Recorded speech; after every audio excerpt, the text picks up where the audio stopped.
Today's video, we're going to talk about changing strings. And you really just need two things. You need some new strings and you need a string winder. And I'm going to show you how to do this. There's a lot of different ways to do it, but I try to keep it pretty simple. And I try to put them on in such a way that they're not going to get loose while I'm playing. You definitely don't want that to happen. So, and I could talk about strings a little bit. I used Dobro J42 phosphor bronze Resophonic strings for many years. But I just started using these nickel bronze recently, and I'm really enjoying them. They just seem to last forever, and they sound great. And so that's what I'm going to put on this guitar today.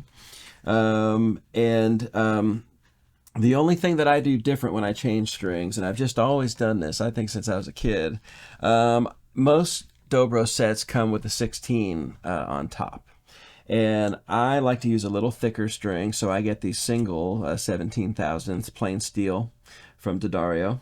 And I use this on the first string. You play the first string so much, and a 16 always just kind of buzzed a little bit to me and just sounded a little bit thin.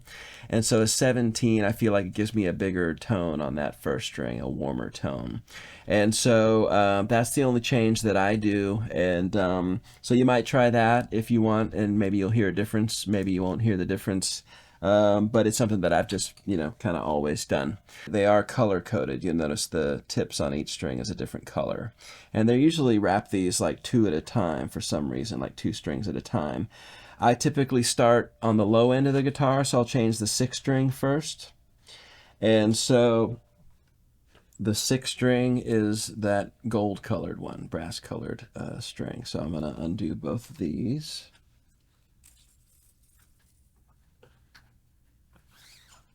This is so fascinating to me to be doing a video changing strings.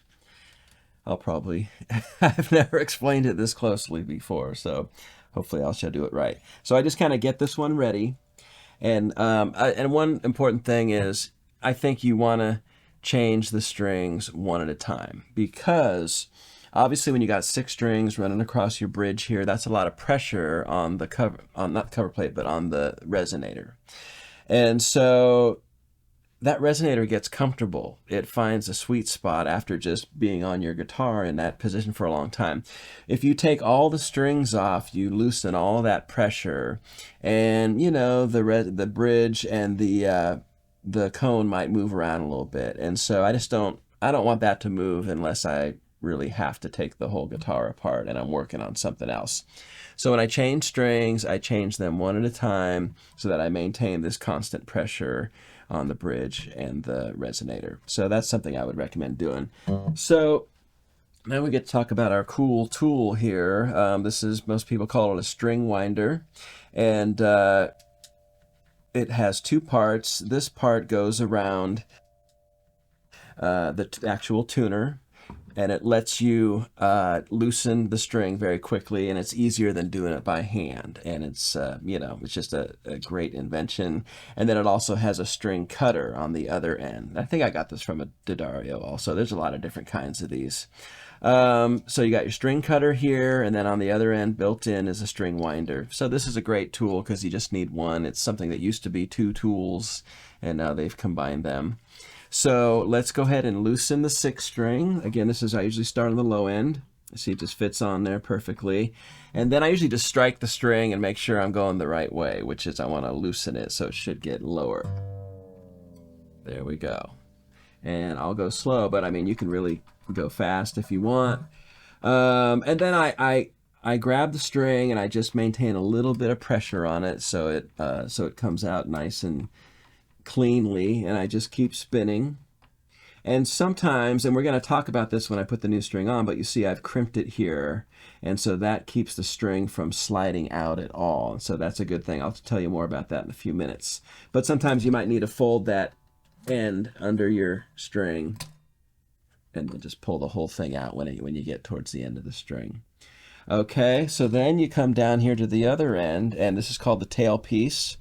And you notice that each string fits in this little hole here. And so I'm going to twist it so that the ball, these are called ball end strings because they have this brass ball on the end that helps keep it in place, and the string is attached to this. And so, yeah, I mean, sometimes you don't even really have to turn it, but sometimes I'll turn it to get it the right way where it'll come out nice and easy, and it just pops out. And then I carefully pull that end out.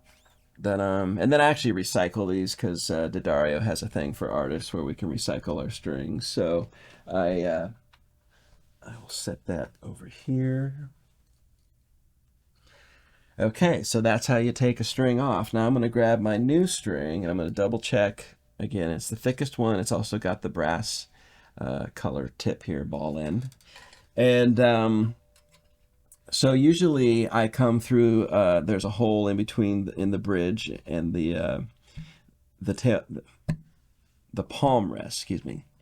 And I just feed the string through there, and I come over here, and I'll turn the string so that the hole is going up and down so it fits in the hole better, the hole in the tailpiece.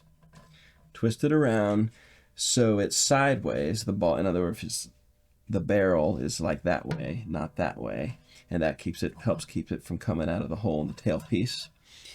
And then I bring it down here to the tuning peg, and I like to get the hole in the tuning peg facing away from me on this side, and then I feed the string in from the inside.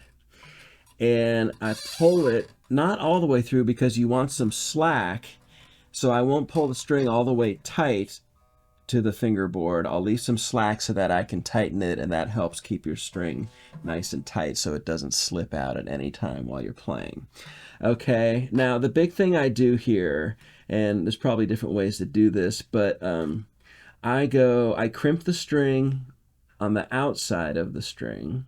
I crimp it very close to the tuning peg, the post, and then I come around and I come under the main string, and then I push that over the post, and I come under and I pull up and I crimp it again. And you can see what that's going to do. As I tighten this, it locks that string into place. That string is not going anywhere. Because, when you're playing a show, you just don't, even if you start playing really hard or whatever, you don't want that string to come loose. And so this just a little bit of insurance that keeps the string from coming out while you're playing. And so I'll leave a little bit of pressure there now I'm tightening with my hand. I might use a string winder towards the end, but this way I like to start slow and make sure that this string I'm guiding it to go the way I want to go. So now you'll see we've got one loop here, and I want the next loop to come under the first one. Because if it goes on top, it might push off the top of the string post at some point. So I always bring it under so that as it winds, it's winding underneath.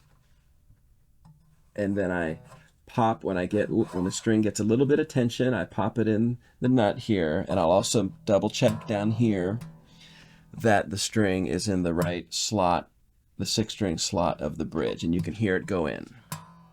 Okay, so once I'm in there, I'll just pick the string a little bit with my finger, make sure I'm tightening and not loosening. And there I am, I'm in tune. Now you've got this big thing of extra string here, and I always cut that as close as I can to the rest of the string here, because you don't want a pointy, sharp thing sticking out on your peg head, because it'll poke you when you're tuning your strings later. So what I do is I cut it off very close to the post, and then I kind of push it to the side or down so that it's not sticking straight out and it's not gonna cut me on the finger when I'm tuning or whatever. And so I'll just kind of push that down a little bit, and I'll even use my thumb and just sort of gently make sure that it's faced away and there's nothing sharp there. And it's gonna, when you first put new strings on, they're gonna slacken a little bit and give. So I'll just kind of hit that a few times and try and keep it in tune. So that's your first string. So we have successfully changed one string. You basically repeat the process. And so now I'm going to go to the 5th string. And I guess I didn't use my string winder at all when I tuned it up. So I usually just use it for tuning down because, again, I want to guide it and make sure that it's winding properly. So I guess I go a little slower and I do it by hand when I'm tuning the string up. When you have new strings, and this is something that Tony Rice told me a long time ago, when you change them, just don't even play them for a while. Some people like to break them in or pull them, but if you just leave them set up and don't play them, they kind of, I don't know why, but they stretch on their own and they get that a little bit of newness, that new elasticness out. And then when you do go to play on them a little while later, they will hold their tune better. They don't slip as easily. And that's something that I found to be true. So when I change strings, if I'm able to, I try to just leave them alone for an hour or whatever. So maybe change them at night or whatever. But there you go. That's how you change strings. And again, there's lots of different brands and different types. You got phosphor bronze, nickel strings, stainless steel. And each guitar is going to, sound different with different strings. So I'm always kind of experimenting. And like I said, I used to use phosphor bronze forever. And then I just got into these nickel bronze. So I really like those. But that's how you do it. And I hope that made sense. And we'll see you around Rob's Reso Room.